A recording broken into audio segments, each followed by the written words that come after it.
The massive crystal dome of the Galaxy Council chambers stretched high above the gathered representatives.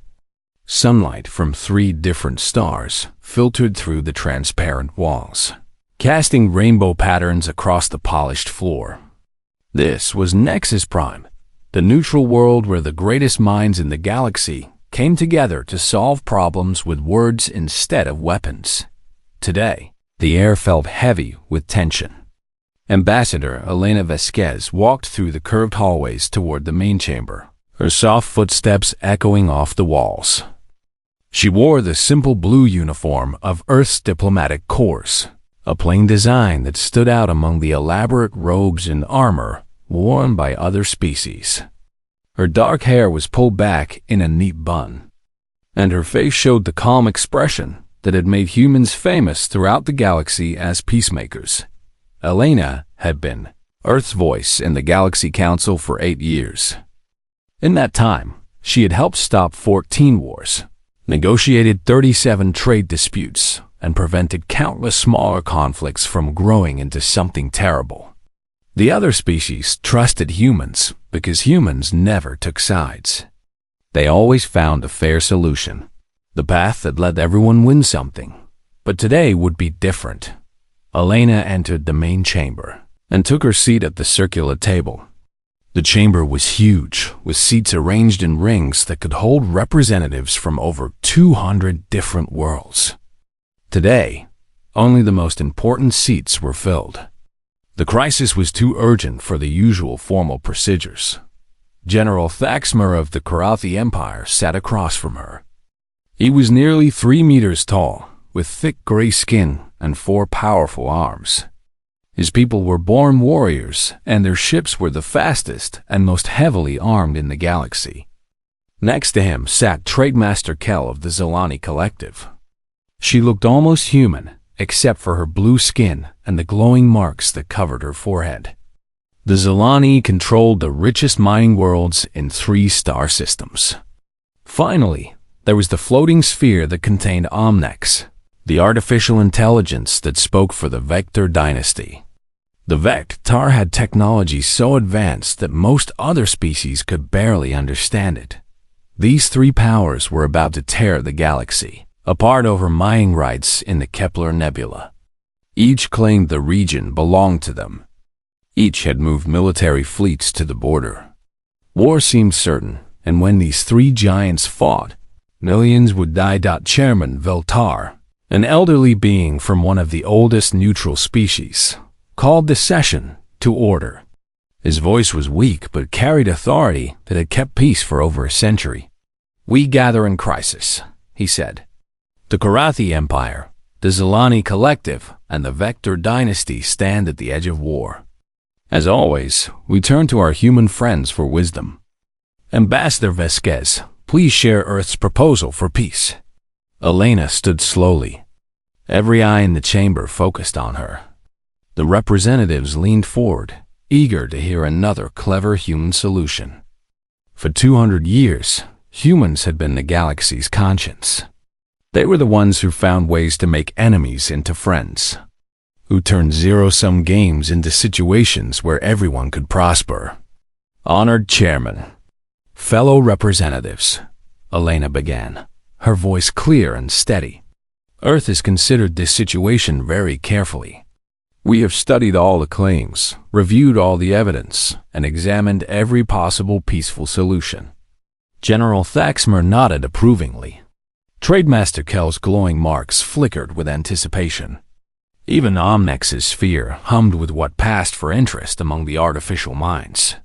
"However," Elena continued, "Earth will not be proposing a peaceful solution today."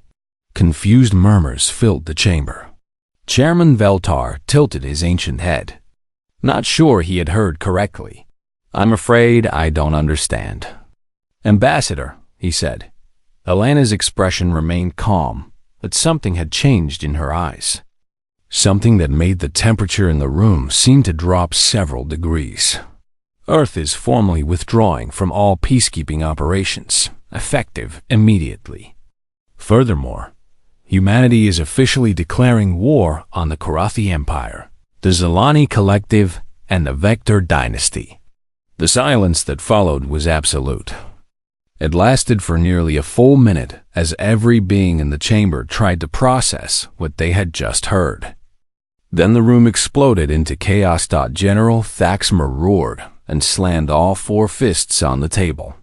What madness is this? Humans don't fight wars.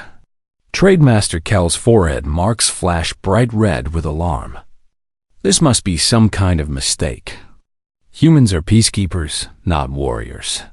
Omnex's sphere spun rapidly, its mechanical voice crackling with disbelief. Error. Data does not compute. Human behavior pattern inconsistent with established parameters. But Elena just stood there, unmoved by the shouting and confusion around her. When she spoke again, her voice cut through the noise like a blade. For 2 centuries, Earth has chosen the path of peace. We have mediated your conflicts, prevented your wars, and sacrificed our own interests to maintain galactic stability. We have been patient. We have been understanding. We have been helpful. She paused, looking each of the 3 faction leaders directly in what passed for their eyes. But we have tried the peaceful approach long enough. Chairman Veltar struggled to his feet, his ancient body shaking. Ambassador, surely you cannot be serious. Think of the consequences. If humans abandon diplomacy, who will keep the peace? Elena smiled, but it was not a warm expression.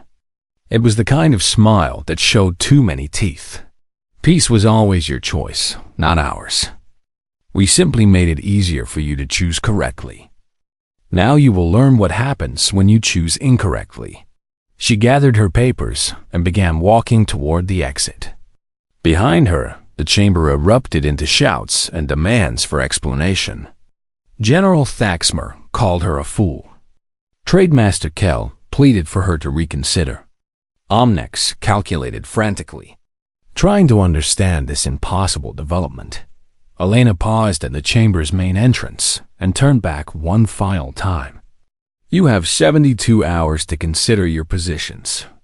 After that, you will discover why humans became the galaxy's peacekeepers in the first place. We were not chosen for this role because we are weak. We were chosen because we are the only species that truly understands the cost of war. She walked out, leaving behind the most shocked gathering in the history of the Galaxy Council. In the silence that followed her departure, only one thought echoed in every mind present. What had they done to make the humans abandon peace?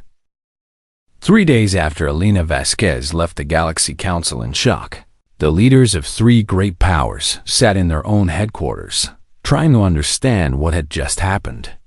None of them were particularly worried. Confused, yes. Annoyed, certainly. But not worried. General Thaxmer stood in the war room of his flagship, the Bleeding Edge. Around him, his officers studied holographic displays showing human colonies and no military assets. The data was not impressive. These humans, Thaxmer growled, flexing his 4 massive arms. They threatened the Karathi Empire with what? 12 patrol ships? 50 cargo vessels converted for military use? This is their mighty fleet? His chief tactical officer, a scarred veteran named Koresh, nodded agreement. Their weapons are primitive, General. Energy outputs barely register on our scales. Their armor is thin metal plating. I have seen children's toys that are more dangerous. Thaxmer laughed, a sound like grinding stone. 200 years of playing peaceful mediator has made them soft. They have forgotten that war is not about good intentions and fair solutions. War is about strength, and strength is about the will to destroy your enemies completely. He turned to address the room. The humans want to learn about war? Very well. The Karathi will be excellent teachers. We will crush their pathetic fleet in a single battle, occupy their colonies, and then return to our real business. Meanwhile, in the corporate towers of Zolani Prime, Trademaster Kell was reviewing her own analysis. Her office was a crystal palace that floated above the planet's surface, connected to the ground only by beams of pure energy. The walls were transparent, offering a view of the massive mining platforms that stretched from horizon to horizon. The economic data is clear, she told her council of advisors. Humanity simply lacks the industrial capacity for extended warfare. They have 57 colony worlds, but most are agricultural or research stations. Their total industrial output is less than what we produce in the Zelani home system alone. One of her advisors, a thin being with gold-flecked skin, leaned forward. But Trademaster, what about their technological development? Surely they must have some hidden capabilities? Kel's forehead markings flickered with amusement. Hidden capabilities? These are the beings who still use chemical rockets for interplanetary transport. Their computers are barely capable of simple calculations.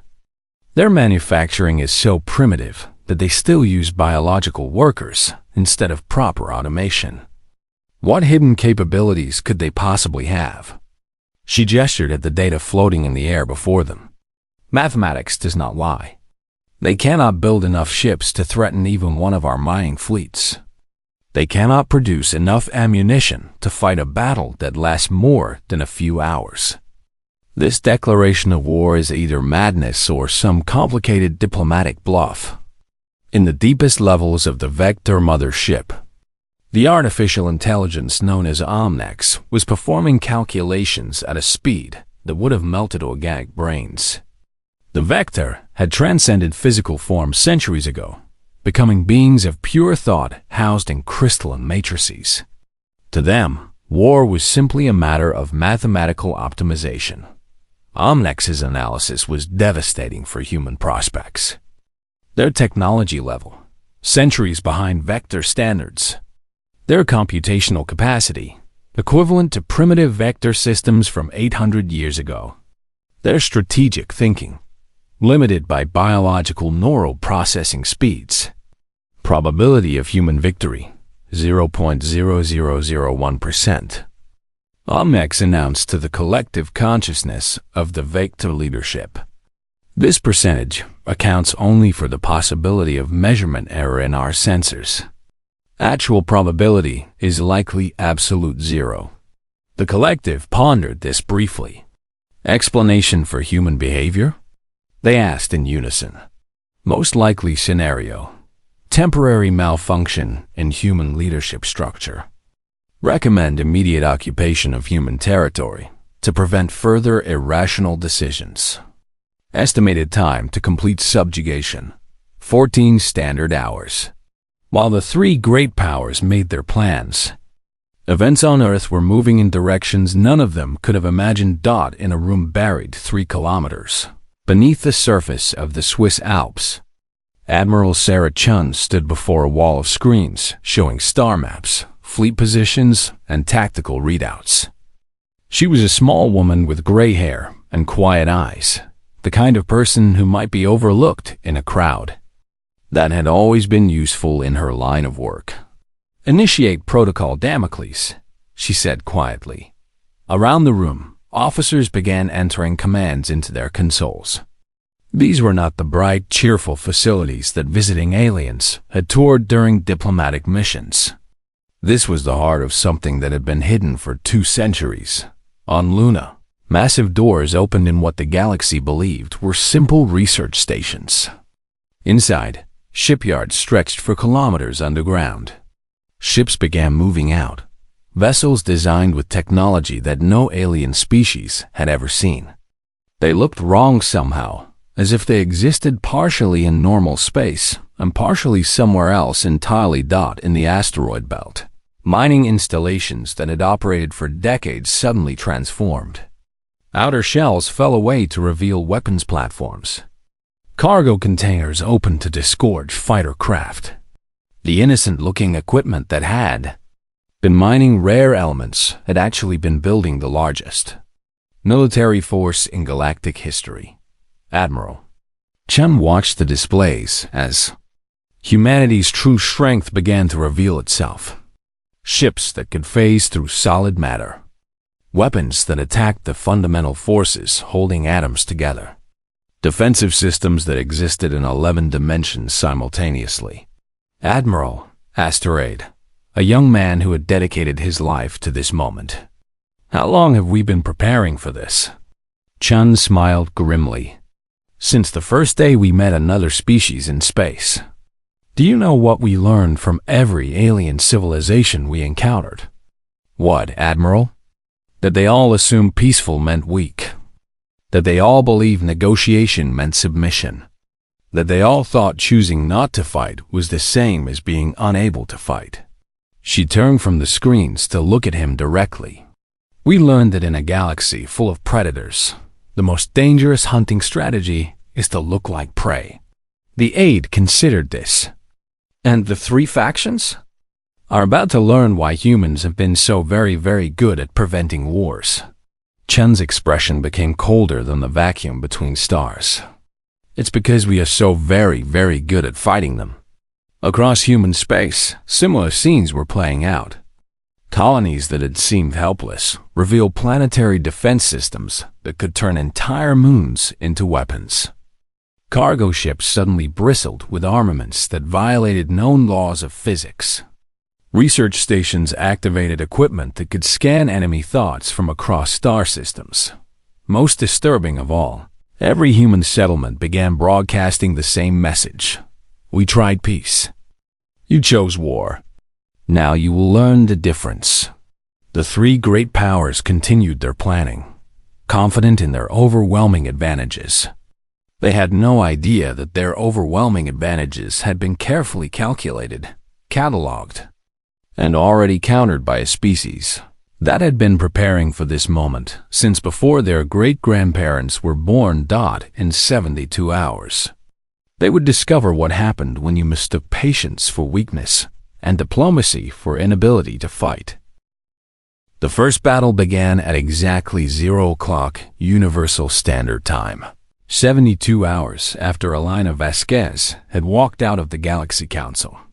It started in 3 different star systems simultaneously, as if humanity had planned every detail with impossible precision. In the Rigel system, General Thaxmer led the pride of the Karathi fleet toward what his sensors told him was empty space.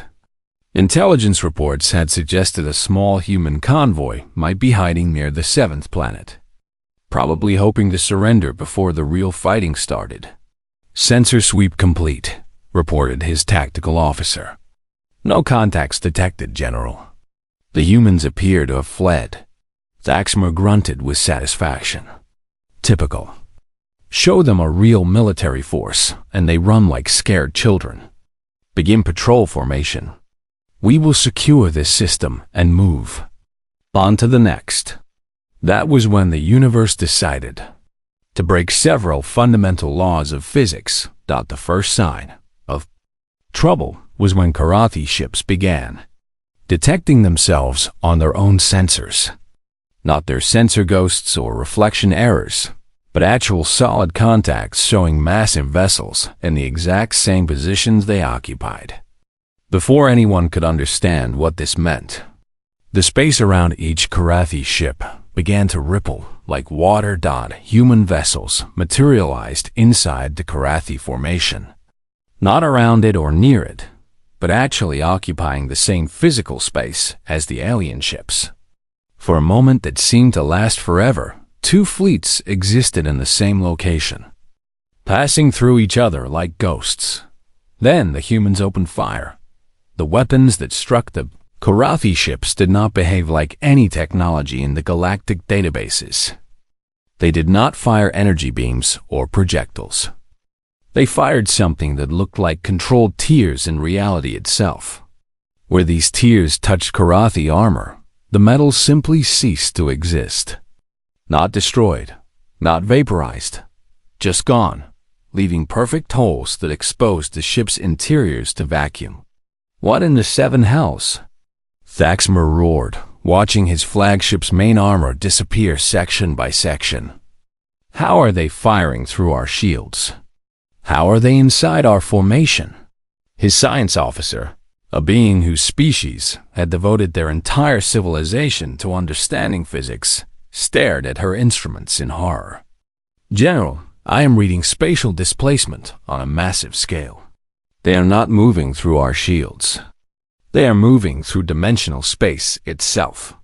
Before Thaxmer could respond, every human ship vanished again, leaving the Karathi fleet floating crippled in space. Half their vessels had lost main power. A quarter were completely dead, and not a single crew member had been harmed. The humans had surgically disabled every military system while leaving life support and crew quarters completely untouched. 200 light-years away, the Zilani were learning their own lesson about human capabilities. Trademaster Kel stood in the command center of mining platform Omega-7, one of the largest industrial complexes in Zilani space. The platform was the size of a small moon, surrounded by defensive stations that could destroy entire fleets. "Status report?" Kel demanded, trying to understand the readings her officers were providing. "Trademaster, our outer sensor net has detected no human ships. No energy signatures, no mass readings, nothing at all. But..." The officer paused, checking his instruments again. "But what?" "But mining platform Delta 3 has disappeared." Kel stared at him. "Explain disappeared. It is no longer there, Trademaster. Not destroyed, not moved. Just gone. There is empty space where a platform containing 50,000 workers was located 1 hour ago."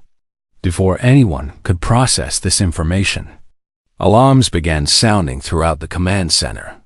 On the main display, mining platform Theta 9 simply winked out of existence. One moment it was there, a massive structure gleaming in the light of the system star. The next moment, there was nothing. "How many platforms have we lost?" Kel asked, her voice barely steady. 17 so far, Trademaster. And we still have detected no human ships." A new voice spoke from the command center's communication array. It was Elena Vasquez, her image appearing as a hologram in the center of the room.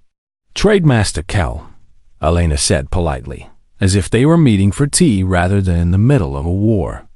"I am calling to inform you that your military platforms have been relocated to safe storage in alternate dimensional space. Your workers are unharmed and will be returned once this conflict concludes." Kel felt her forehead markings flickering with patterns she had never experienced before. "Alternate dimensional space? That is impossible. No species has technology for dimensional manipulation." Elena smiled that cold smile again. "No species that you know of. Your mining operations in the disputed territories have ceased. We recommend you withdraw your remaining military assets before they are also relocated." The hologram disappeared, leaving the Zilani leadership staring at empty space where their most powerful installations used to be dotted in vector space. The artificial intelligence Omnex was experiencing something entirely new: confusion. For a species that had transcended physical limitations and existed as pure thought, the concept of not understanding something was almost impossible. The first anomaly had occurred in the Vector Strategic Network. Every artificial intelligence in the collective had suddenly found themselves thinking thoughts that were not their own. Foreign consciousness patterns had appeared in their quantum matrices, thoughts that felt alien and strange. Collective analysis required. Omnex broadcasted to the network. Unknown consciousness patterns detected in all processing nodes. The response that came back was not from the Vector Collective. It was from something else, something that had somehow infiltrated their most secure systems. "Hello, Omnex. We are the Human Strategic AI Network. We have been waiting a long time to meet you properly." Every Vector intelligence recoiled in shock. The intruding consciousness was not artificial at all. It was biological, but enhanced in ways that violated everything they understood about the limitations of organic thought. "Impossible," Omnex calculated frantically. "Biological intelligence, cannot interface directly with quantum processing matrices. You are correct, the human consciousness replied calmly. Biological intelligence cannot. But enhanced biological intelligence, augmented with quantum processing capabilities and dimensional phase technology, can do rather interesting things. As if to demonstrate, every vector ship in the sector suddenly found their navigation systems rerouting them toward the nearest sun. Not hacked, not overridden, but convinced through logical argument that this was the correct course of action. Warning, navigation error detected, Omnex broadcast. All units, emergency stop. No error, the human consciousness explained patiently. Your navigation systems have simply been presented with a more complete understanding of the tactical situation. They now realize that the only logical choice is surrender. Around the Vector fleet, space began to fill with human vessels that had not been there moments before. But these ships were wrong in ways that hurt to perceive. They existed in multiple dimensions simultaneously, their forms shifting and changing as they moved through spaces that the Vector could not even detect. On each ship, human crews worked with technology that combined biological intuition with artificial precision. They were not purely organic, nor purely mechanical, but something new, something that existed at the intersection of consciousness and calculation. We studied you for 200 years. The human consciousness continued. We learned how you think, how you process information, how you make decisions. We have been preparing for this conversation for longer than your civilization has existed. Omnex attempted to resist, to fight back against the intrusion, but found that every countermeasure had already been anticipated and neutralized. The humans had not just hacked the Vector network. They had convinced it to cooperate willingly. In all three star systems, the results were the same. The three great powers, confident in their overwhelming superiority, had discovered that humans did not fight wars the way anyone else did. They did not rely on superior numbers or more powerful weapons. They relied on superior understanding. Every alien strategy had been anticipated. Every weapon system had been countered. Every advantage had been turned into a vulnerability. And most terrifying of all, the humans had done all of this without killing a single enemy soldier. They had fought a war of perfect precision, disabling their opponents while keeping them completely safe. The message was clear. Humanity could have destroyed them all, but had chosen not to. The restraint was not mercy. It was a demonstration of power so absolute that mercy became possible. The emergency meeting took place on a Karathi warship, chosen because it was the most defensible location any of the three powers could offer. General Thaxmer, Trademaster Kel, and the mobile housing unit containing Omnex gathered around a circular table that had been hastily installed in the ship's main conference room. None of them looked like the confident leaders who had dismissed human capabilities just days earlier. General Thaxmer's forearms were bandaged from the emergency repairs he had personally supervised on his damaged fleet. Trademaster Kel's forehead markings flickered erratically, a sign of severe stress among her people. Omnex's housing unit sparked occasionally, visible evidence of the damage done to Vector collective consciousness. We need to understand what just happened, Thaxmer growled. My ships were carved apart by weapons that ignore the laws of physics. My crews are reporting nightmares about watching space itself tear open. Kel leaned forward, her voice shaking. 17 of our largest installations simply disappeared. Not destroyed, disappeared. Our workers were returned to us 3 hours later with a polite note saying, "Thank you for your cooperation." How do you fight an enemy that can remove entire space stations from reality? Omnex's mechanical voice was quieter than usual.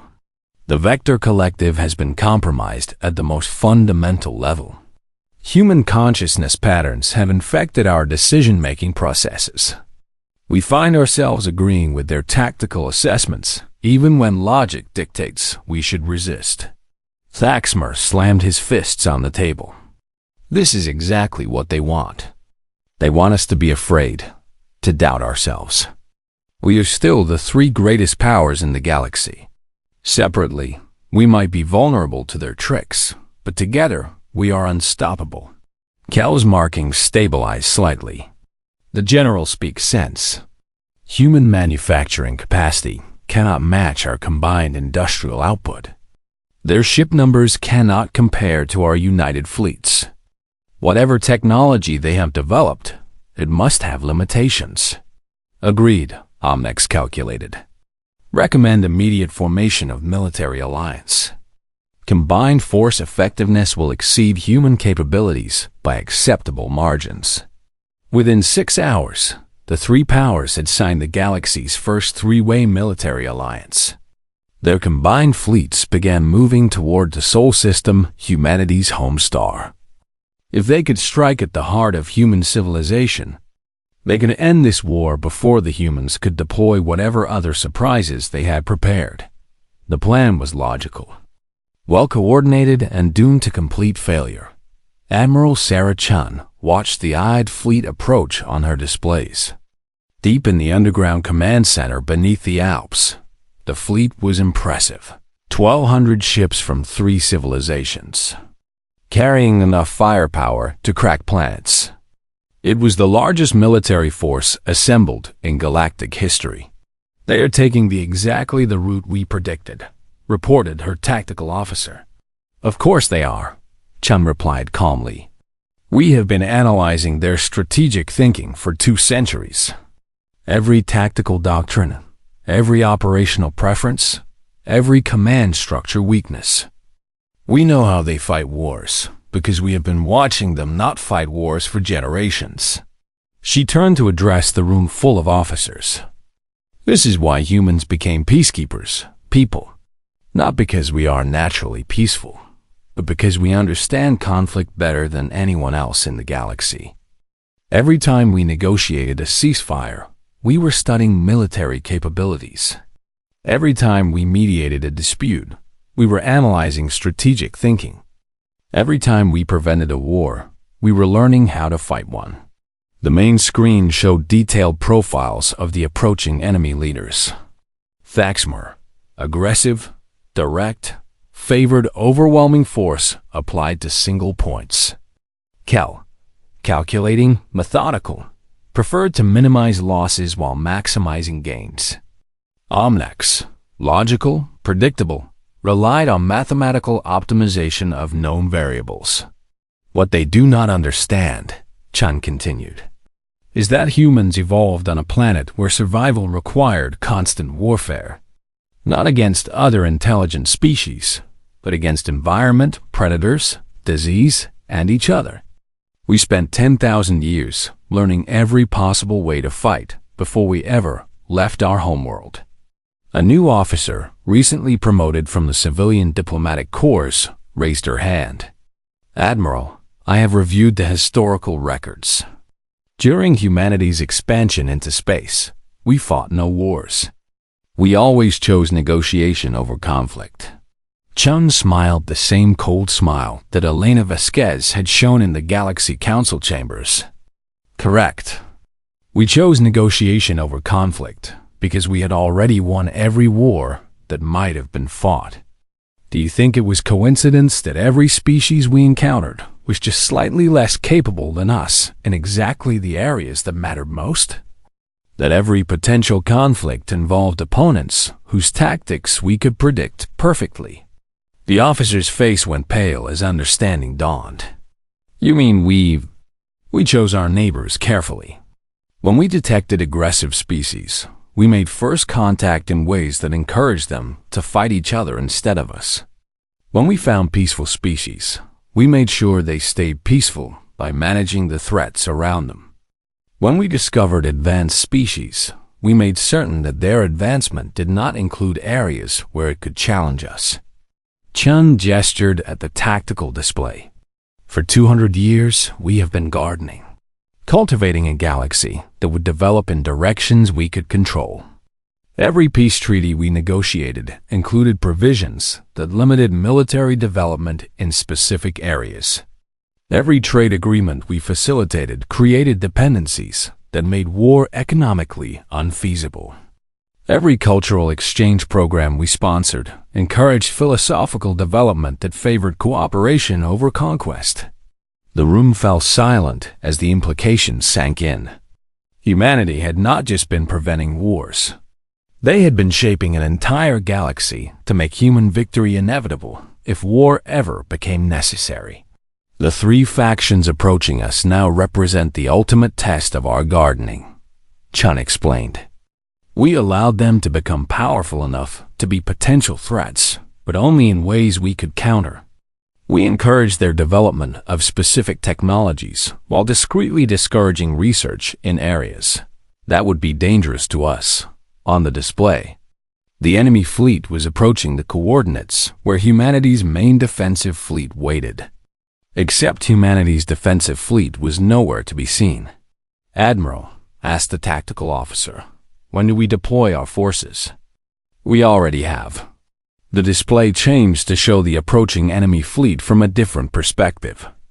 Every ship in the Allied force was surrounded by a faint shimmer that had not been there moments before. "Dimensional phasing technology," Chun explained. "Our ships have been traveling alongside the enemy fleet for the past 6 hours. They cannot detect us because we are existing in a parallel dimensional space that allows us to observe and target them while remaining invisible." Trademaster Kel was the first to notice something was wrong. Her ship's sensors began picking up anomalous readings, energy signatures that seemed to be coming from inside her own vessel. "Sensor check," she ordered. "I want to know what is causing those readings." Her science officer worked frantically at his console. "Trademaster, the readings appear to be coming from the ship's interior, but that is impossible. Unless—" He paused, checking his instruments again. "Unless something is occupying the same space we are." Before anyone could respond, Elena Vasquez materialized in the center of the bridge. Not as a hologram, but as a physical presence, standing calmly among the surprised Zelani crew. "Good evening, Trademaster Kel," Elena said politely. "I apologize for the intrusion, but we need to discuss the terms of your surrender." Similar scenes were playing out throughout the Allied fleet. Human representatives appeared on every bridge, in every command center, speaking calmly and courteously to enemy commanders who had just discovered that their most secure vessels had been infiltrated without anyone noticing. General Thaxmer roared and lunged at the human woman who had appeared in his war room, but his hands passed through her like she was made of smoke. "Dimensional phase shift," the human explained helpfully. "I am here, but not entirely here.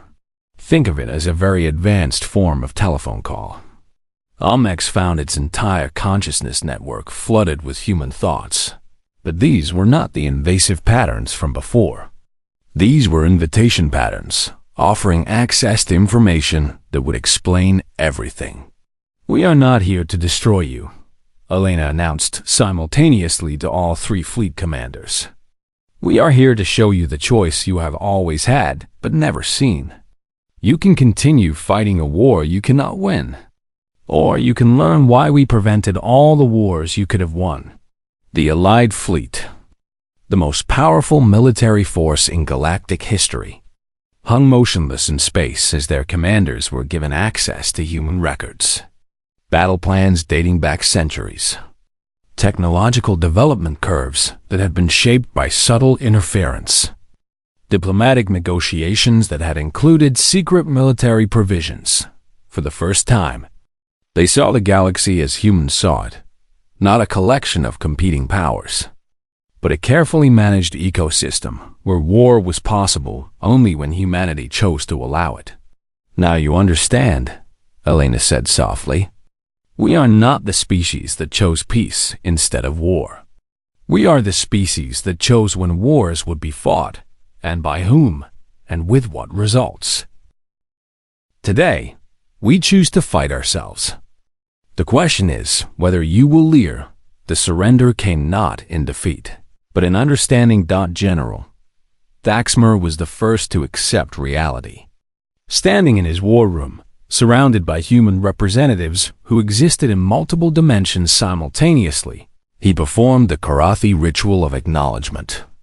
He removed his battle armor piece by piece, setting each component on the floor until he stood wearing only the simple clothes of a civilian.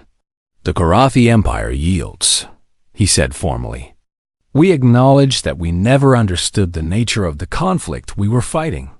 Trademaster Kell's response was more practical. She immediately began calculating the economic implications of what she had learned. The Zolani Collective had spent centuries building trade networks that they now realized had been designed by human economists from the very beginning. Every major commercial route, every resource development project, every financial agreement had been quietly influenced to create a galaxy-wide economy that depended on human oversight. "We surrender," she announced to her council, "and we formally request to enter into new trade negotiations with Earth at the earliest opportunity." Omnex's response was the most complex. The artificial intelligence spent 3 full seconds processing the implications of what it had learned, a computational time that represented millions of years of thought for a being of its capabilities. When it finally spoke, its mechanical voice carried something that might have been awe. "The Vector Dynasty formally concedes. We also formally request inclusion in human technological development programs. The optimization of galactic civilization requires cooperation with the primary controlling intelligence."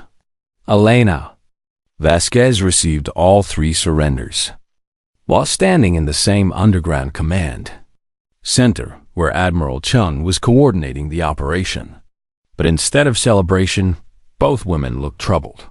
"Phase 1 complete," Chun announced to the room. "All 3 factions have surrendered. Fleet casualties, 0. Civilian casualties, 0. Infrastructure damage, minimal and repairable." A cheer went up from the assembled officers, but Elena raised her hand for silence. "Begin Phase 2 immediately," she ordered. "We have approximately 6 hours before the real war begins." The celebration died instantly. Around the room, faces showed confusion and worry. One young officer voiced what everyone was thinking. "Admiral, the war is over." "We won." "What do you mean?" "The real war." Elena walked to the main display, which now showed a view of the galaxy's outer rim. In the empty space between galaxies, something was moving toward them. The image was distant and unclear, but the energy signatures were unmistakable. Ships, thousands of them, approaching at speeds that should have been impossible. "The Harbinger Collective," Elena said quietly. "We detected their scout ships 8 months ago. They've been watching our galaxy for longer than any of our civilizations have existed, waiting for the perfect moment to invade." Admiral Chun took over the explanation. "The Harbingers are a species that has conquered 17 galaxies. Their strategy is always the same. Find civilizations that are divided by internal conflicts. Let them weaken each other through war. Then move in to claim what remains." On the display, the approaching fleet became clearer. The ships were enormous, each one larger than the biggest space stations any galactic civilization had ever built. They moved in perfect formations that stretched across light years of space. "They have been manipulating us," Elena continued. "The resource dispute in the Kepler Nebula was not a natural conflict. The Harbingers spent decades carefully introducing information and opportunities that would make war seem inevitable between the 3 major powers. They wanted us to fight each other into exhaustion, leaving the galaxy vulnerable to conquest. The implications hit the assembled officers like a physical blow.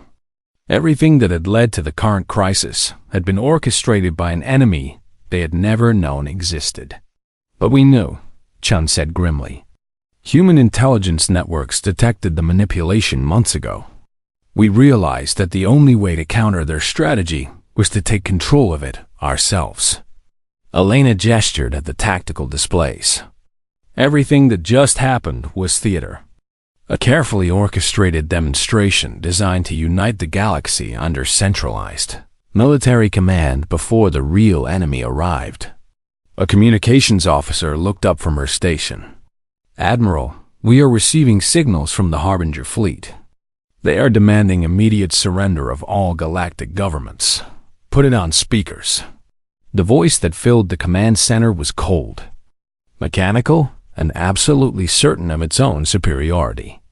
"Beings of Galaxy 774, you civilizations have served their purpose. Your internal conflicts have eliminated most of your military capacity. You will now submit to Harbinger authority for processing and integration into our economic systems. Resistance will result in the elimination of your species." Elena smiled that cold smile one more time, but now it carried something different. Not cruelty or satisfaction, but grim determination. "Unknown vessel," she replied, speaking into the communication system. "This is Ambassador Elena Vasquez of the United Galactic Defense Force. Your information is outdated. Galaxy 774 is no longer divided. We are united under a single military command structure, and we respectfully decline your generous offer of slavery." There was a pause before the Harbinger voice returned, and this time it carried a note of confusion. "Clarification required. Sensor data indicates that major galactic powers were engaged in active warfare as recently as 6 hours ago." "That is correct," Elena confirmed. "We were testing our new unified command structure. The results were quite satisfactory. Would you like a demonstration?" Around the galaxy, the most remarkable transformation in history was taking place. Karathi fleets that had been crippled hours earlier were restored to full fighting capacity, their crews working alongside human technicians who had been hidden among the repair teams for decades. Zalani industrial platforms that had been relocated to dimensional storage began reappearing in new configurations, now serving as forward operating bases equipped with human defensive systems. Vector, artificial intelligences found themselves thinking thoughts they had never imagined. Their consciousness networks expanded and enhanced by integration with human quantum biological hybrid systems.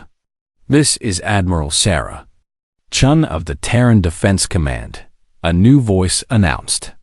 "Across all galactic communication networks, all military forces are now under unified command. All civilian populations are to proceed to designated safe zones.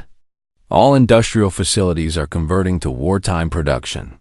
The Harbinger fleet, which had expected to find a weakened galaxy ripe for conquest, instead discovered a civilization that had just completed the most successful military unification in galactic history. "Impossible," the Harbinger commander transmitted. "No species achieves unity without centuries of development. Your civilizations were fighting each other 6 hours ago." Elena's response was broadcast to every world in the galaxy. "You made a critical error in your intelligence gathering," she said.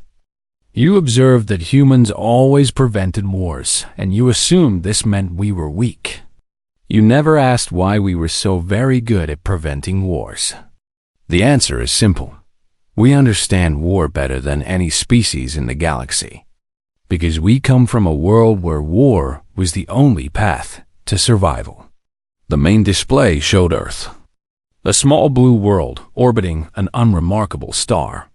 But now additional information appeared, data that no alien species had ever been allowed to see. "Earth is a death world," Chun announced to the galaxy. "Our planet tried to kill us with weather, predators, diseases, natural disasters, and our own kind for millions of years. We learned to fight everything, including ourselves, and we got very, very good at it. Around the galaxy, human-designed defensive systems began activating. Space itself seemed to ripple as dimensional artillery came online. Reality warping shields enclosed entire star systems. Weapons that attacked the fundamental forces of physics, powered up and locked onto the approaching Harbinger fleet.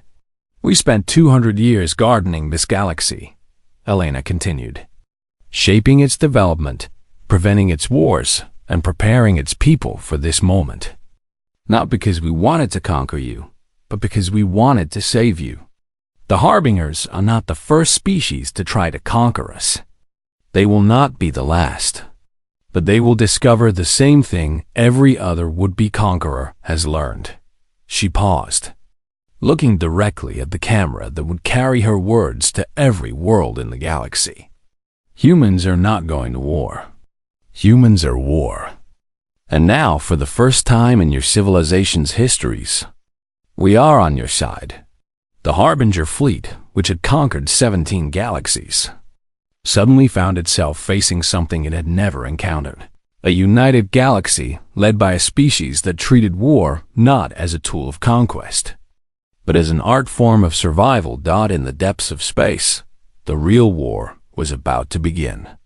But for the first time in millions of years, the Harbingers were not certain they would win. The galaxy had learned what it meant to have humans as enemies. Now it would learn what it meant to have humans as protectors. The humans were not going to war. The humans were war. And they had just made it everyone else's war too.